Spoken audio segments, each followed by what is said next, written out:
Ayan guys, nilaga ko yung giniling na baka. Tapos pagkalaga, tinanggal ko muna siya. Tapos yung mantikang natira guys, doon ko siya ginisa yung bawang sibuyas.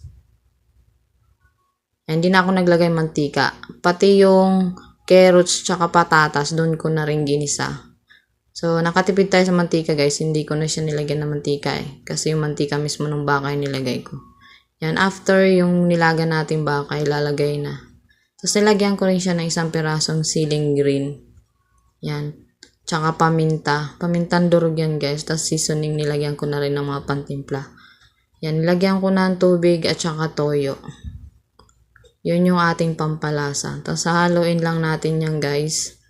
Para ma-mix. Tapos takpan lang hanggang sa lumambot yung patatas at tsaka yung carrots. Kasi yung beef malambot na yan kasi nilaga ko yan una. Ayan guys.